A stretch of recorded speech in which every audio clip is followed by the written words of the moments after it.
చూద్దాం. ఫైనల్ మీరు చెప్పండి సార్. బీజేపీ నాయకులు బొగ్గు కుంభకోణం విషయంలో అవును ఆంధ్రజ్యోతి రాసినప్పుడు ఇప్పుడు గవర్నమెంట్ ఏం తప్పులు చేస్తుంది. ఇంతకుముందు కేసీఆర్ ప్రతిమా శ్రీనివాస్ తన వారు మనిషిని అలర్ట్ చేసిండు. అదానిని బూచిగా చూయించి అదానిని ముందు పెట్టి తన వర్గానికి ఇచ్చుకుందని ఆంధ్రజ్యోతి రాసిండు. అది ఆంధ్రజ్యోతి బయట పెట్టాక అదానికి అంబానికి సపోర్ట్ లేదా, మోడీ గారి సపోర్ట్ లేదా? లేదు లేదు మీరు రుజువు చేయండి, రుజువు చేయండి. లగడపాటి రాజగోపాల్ 45,000 కోట్లు బ్యాంకులో మించింది, ఒక్క రూపాయి మించలే అదాని అంబానీ. ఛాలెంజ్ చేసి చెప్తున్నా, లక్షల మందికి ఉద్యోగాలు ఆ కంపెనీల ద్వారా. ప్రతి సంవత్సరం 1,00,000 కోట్ల ఆదాయం సెంట్రల్ గవర్నమెంట్ వస్తుంది ఆ కంపెనీల ద్వారా. చైనా కంపెనీలు లాభపడితే మనకు లాభమా? మన భారతీయ ఇండస్ట్రీ లాభపడితే మనకు మన భారత మీద విష ప్రచారం. ఇది ఒకటి. అయితే రాసినప్పుడు చెప్పండి. అదే కేసీఆర్ కూడా ప్రతిమా శ్రీనివాస్, ఎవరైనా ప్రతిమా శ్రీనివాసు, వినోద్ రావు మాజీ ఎంపీ, రాష్ట్ర ప్రణాళిక సంఘం మాజీ, రాయడానికి బీజేపీ చెబుతారు. 12 ఏళ్ల నుంచి ఏ ఒక్క కుంభకోణం మోడీ ప్రభుత్వం వచ్చిన ఆరోపణ, ఏ ఒక్క కుంభకోణం చెప్పండి ఈ కుంభకోణం జరిగిందని రాలే కదా. మరి దేశ ఆర్థిక వ్యవస్థ ఇంప్రూవ్ అయింది కదా. ఇప్పుడు 4వ స్థానం, ఈ సంవత్సరం 3వ స్థానానికి వస్తున్నాం. వరి ఉత్పత్తిలో ఇప్పుడు ప్రపంచంలో నెంబర్ 1 మనం, ఇంతకుముందు లేవు.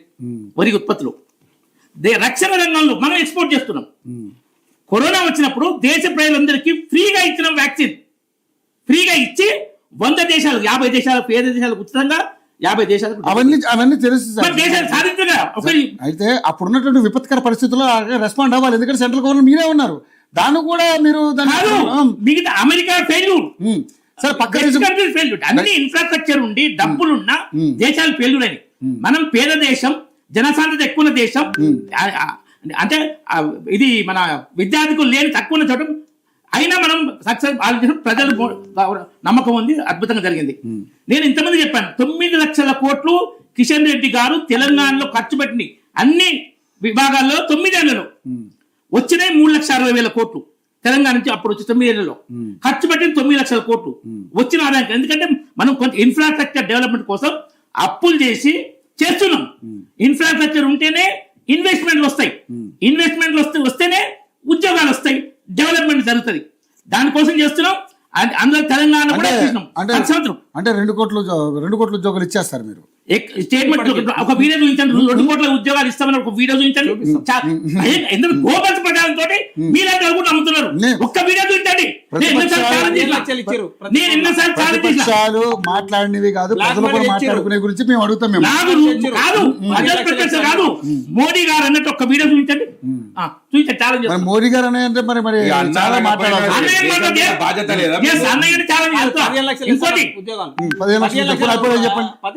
బయట ఉన్న డబ్బు ఇంత ఉంది, అది మన దేశానికి వస్తే ఒక్కొక్కటి 15 లక్షలు వచ్చేంత డబ్బు ఉందని చెప్పాను తప్ప అకౌంట్ లో ఇస్తామని చెప్పలే. దాన్ని తిప్పి మార్చే గోపల్ ప్రచారం అప్పుడు ఏంటంటే నమ్ముతారు. మున్సిపల్ ఎలక్షన్స్ గురించి చెప్పండి, ఫైనల్ గా చెప్పండి. ఎందుకంటే ఇవన్నీ మనం ఎప్పుడు డిస్కస్ చేసుకునేటే. మున్సిపల్ ఎలక్షన్స్ లో బీజేపీ పాత్ర ఈ విధంగా ఉండబోతుంది. ఏంటి మిమ్మల్ని ప్రజలు ఎందుకు నమ్మాలి మిమ్మల్ని? అసలు ఇప్పుడు స్థానిక సంస్థలకు నిధులు ఇచ్చేది మోడీ ప్రభుత్వమే, రాష్ట్ర ప్రభుత్వం ఇవ్వాల్సింది ఇవ్వట్లేదు. కేసీఆర్ ఇంతకుముందు గ్రామ పంచాయతీ మోడీ ప్రభుత్వం ఇస్తే రాత్రి పాస్వర్డ్లు తీసుకున్నాడు. ఆ బిల్లు ఈ బిల్లు అని మోడీ ప్రభుత్వం ఇచ్చిన పైసలు కేసీఆర్ రాత్రి ఆఫీసుల కాదు అతను తీసుకున్నారు. ఇప్పటికి కూడా ఇప్పుడు రేవంత్ వచ్చినా కూడా మోడీ ప్రభుత్వం ఇస్తుంది. రేవంత్ ఒక మాట్లాడాడు కొడంగల్లో, దాని మీద ఆయన సటైర్ చేశాడు అరవింద్. ఏంటంటే నేను ఢిల్లీకి పోతాను, 3,000 కోట్లు నేను తెస్తానన్నాడు. నువ్వేం తెచ్చేది?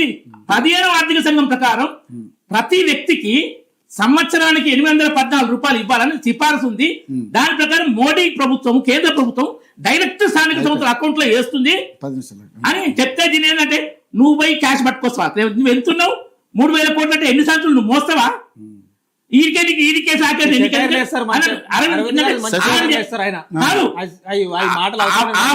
కోట్ల కోసమే కదా మన సర్పంచ్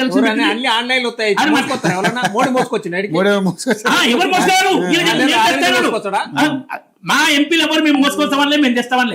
ఎంపీలు ఏం చేయరు, ఊకేనే ఉంటారు మీ ఎంపీలంతా. అన్ని మీ ప్రజానికి చెప్తున్నా, ఎంపీల నిధుల కోసం అనేది తప్పు. అంటే మీరు చెప్తున్నారు కదా సార్, తెలంగాణ రాష్ట్రంలో బీజేపీ పార్టీకి 8 మంది ఎంపీలు రికార్డ్ అన్నారు. ఏం చేశారు అనేది కదా వాళ్ళు అడుగుతుంది. ఇప్పుడు ఆ 8 మంది ఎంపీలు తెలంగాణ రాష్ట్రానికి ఏం చేశారు? జాతీయ ప్రాజెక్టు ఇప్పుడు జాతీయ ప్రాజెక్ట్ విషయం ఇంతకుముందు చెప్పిండు ఆయన. కాళేశ్వరం మీరు తెచ్చిరా అరే మాట్లాడేయండి. ఆ డిపిఆర్ పంప లోపల 56,000 కోట్లు ఖర్చు పెట్టిండు. ఈయన ఇష్టం కాంట్రాక్ట్ ఇస్తుందని చెప్పిండు. పార్లమెంట్ లో అడిగి చెప్పిండు 56,000 ఖర్చు పెట్టరు జాతీయ ప్రాజెక్ట్ ఇవ్వాలంటే. అప్పటి నుంచి మేము అయితే మేము ఇష్టం, అంతకుముందు ఖర్చు పెట్టిన ఇవ్వం. దానికి ఓకేనంటే నోరు మూసుకున్నారు. ఒకటి రెండు వినండి. 2015 జూన్ లో ఒక నిమిషం 2015 జూన్ లో శంకుస్థాపన చేసి పాలమూరు రంగారెడ్డికి 2022 సెప్టెంబర్ లో డిపిఆర్ పంపించిండు. అప్పటి వరకే 25,000 కోట్లు ఖర్చు. ఎట్లా జాతీయ ప్రాజెక్ట్ వస్తుంది? వీళ్ళ దోపిడీ కోసం రైతుల పేరు మీద ప్రాజెక్టు కట్టి వీళ్ళు దొప్పుకొని జాతీయ ప్రాజెక్ట్ ఏమంటే ఎట్లిస్తారు? నువ్వు డిపిఆర్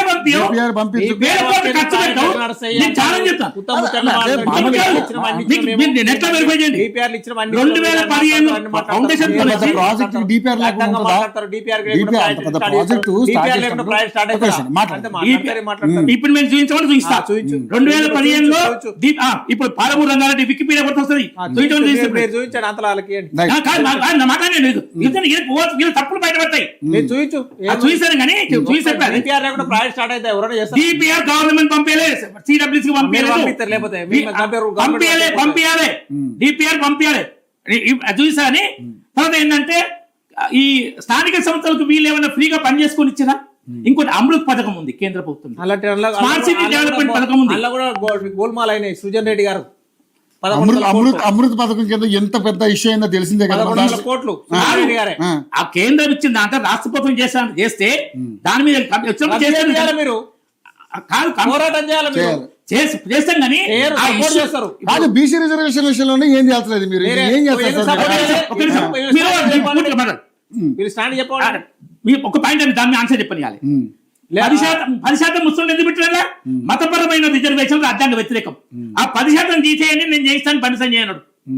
నేను చేసుకొస్తా 10% తీసే 32 నుంచి బీసీలకు ఇప్పుడు వికారాబాద్ జిల్లాలో ఒక ఊరుంది, ఇవాళ వచ్చిన వీడియో.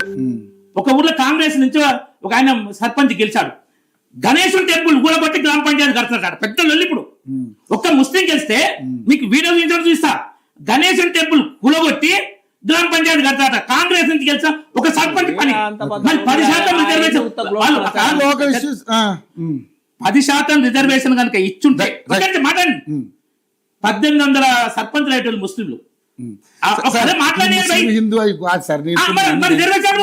నేను అనేది ఏంటంటే ఇప్పుడు అడిగా కానీ పూర్తిగా ఉపాధి గతం వద్దు. ముందు నేను అడిగిన దానికి ఏంటంటే మున్సిపల్ ఎలక్షన్స్ లో ఏంటి అనేది చెప్పండి అంతే నాకు. అదే మున్సిపల్ ఎలక్షన్స్ ఏంటంటే ఈ ఎడ్యుకేటెడ్స్ దేశం రాష్ట్రం అభివృద్ధి సేవ చేస్తున్న నాయకులు ఎవరు? కుటుంబ పార్టీలు ఏవి? సిద్ధాంతపర పార్టీలు ఏవి? మంచి నాయకులు ఏ పార్టీలో ఉన్నారు? మనకు ఈ నిధులు ఏ గవర్నమెంట్ ఇస్తుంది? ఇప్పుడు బీఆర్ఎస్ పరిస్థితి ఏంటంటే దోపిక గద నా గర్క నా ఘాటక. కేంద్రంలో లేదు, రాష్ట్రంలో ఎందుకు వేస్తారు ఓట్లు? ఏం చేస్తారని వేస్తారు ఓట్లు? బీఆర్ఎస్ ఓట్లు వేయరు.